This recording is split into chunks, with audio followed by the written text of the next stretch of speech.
बिहार में सुशासन है और बिहार में एनडीए की जीत जो है बड़ी तादाद से मिली है, लेकिन 10,000 रुपया भी तो दिया था जनाब।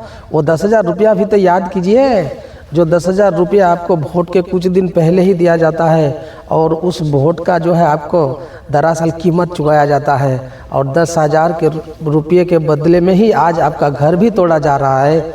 मेरे दोस्तों, इस 10,000 के चक्कर में हर समाज में गंदगी है और इस समाज में सबसे ज़्यादा अगर नुकसान किसी को हो रहा है तो वो दलित, SC, ST, OBC और माइनॉरिटी को हो रहा है। इन्हीं लोगों का घर है रोड में, इन्हीं लोगों का घर है सड़क के पास, इन्हीं लोगों का घर है सरकारी ज़मीन में ज़्यादातर, और वही लोग दलित लोग ही सबसे ज़्यादा कुचला जा रहा है। और इस बुलडोजर के जरिए जो है ना मेरे दोस्तों, इस गरीब अवंचित समाज का जो गला घोटा जा रहा है।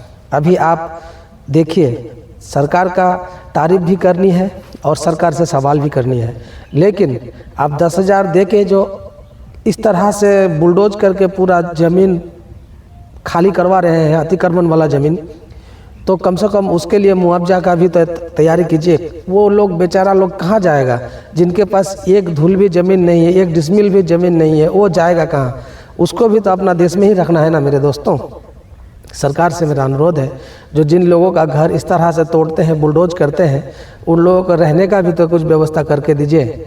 सम्राट चौधरी जी हमारे अभी स्टेट का जो है गृह मंत्री है, इन्होंने एक अच्छा कदम उठाया है जो कि बहुत सराहनीय है। अतिक्रमण भले ही आप खाली कीजिए ना, अतिक्रमण खाली करने से आपको कोई रोक नहीं है, प्रतिरोध नहीं है, लेकिन आप जो लोगों का घर तोड़ा जा रहा है, बुलडोज हो रहा है, वो लाचार गरीब बेबस इंसान लोग कहाँ जाएगा जनाब? कुछ इसको भी तो सोचिए। और आप लोग जो है खाली तोड़ने का फिरक में रहते हैं, तोड़ के उसको जुगाड़ देने का फिरक में नहीं है।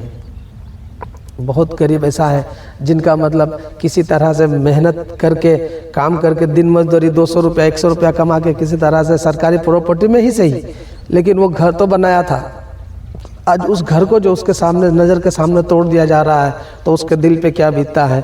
आज 4 बच्चा जिसके पास है या 2 बच्चा जिसके पास है, आज वो जो है बच्चे को लेकर रोड पे आ रहा है और रोड पे रहने के वजह से अभी उसको इतना ठंड के समय में, इतना ठंडी में खड़े क्योंकि ठंडी पड़ रही है और इस ठंडी में अपने बच्चे और अपने फैमिली को लेके कहाँ जाएगा? इसका भी तो कुछ जुगाड़ लगा दीजिए।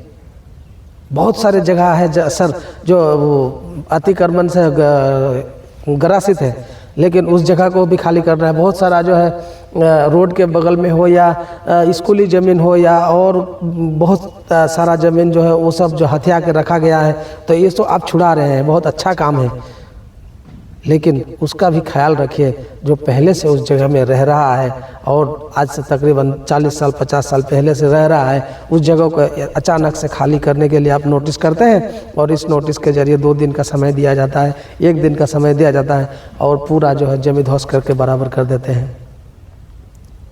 पूछिए जाके उस ठेला वाले को, जो ठेला वाला किसी तरह से दिन गुजारा करने के लिए सरकारी ज़मीन पे एक छोटा सा कच्चा मकान बनाया है, उसी में किसी तरह से दुकान चला रहा है, कोई सब्जी बेच रहा है, कोई मछली बेच रहा है, कोई और कुछ अपना दिनचर्या का काम करा के अपना फैमिली का जो है चाहत पूरा करता है किसी तरह से।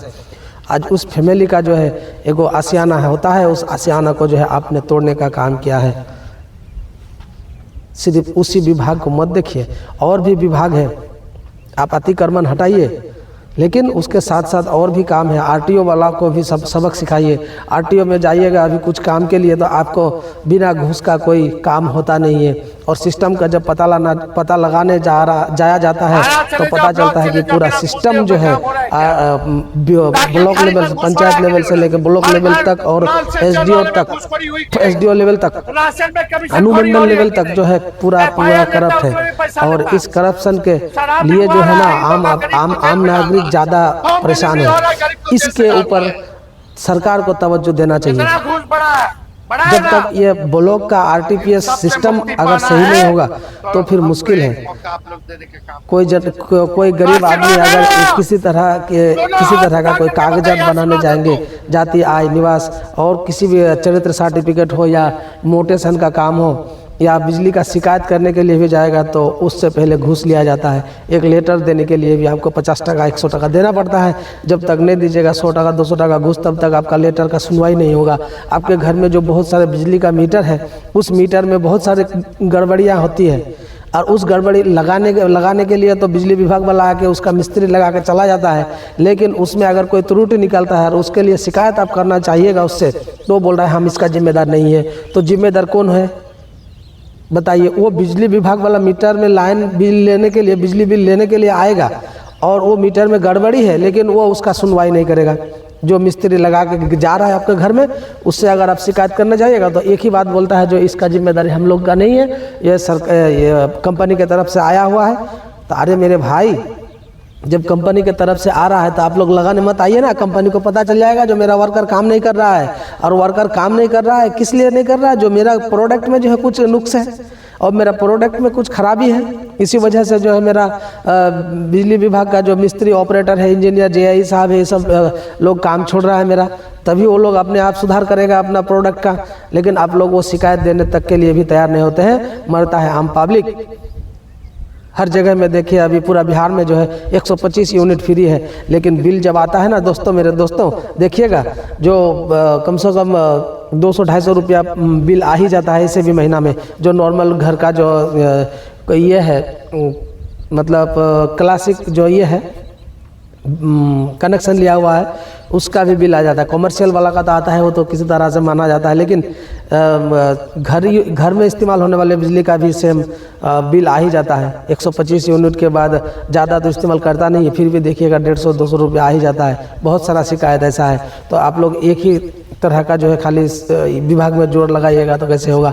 हर विभाग में एक साथ में काम बढ़ाइए ना, तभी तो जाके पब्लिक को लगेगा जिन्हें वाकई में हम लोग एनडीए को जिता के कुछ अच्छा काम किए हैं, या कोई भी आया है सरकार, हमारा जो रनिंग सरकार है बहुत अच्छे से काम कर रहा है। धन्यवाद दोस्तों। अगर ये वीडियो आप लोगों को पसंद आए तो ज़्यादा से ज़्यादा कमेंट और शेयर कीजिएगा। और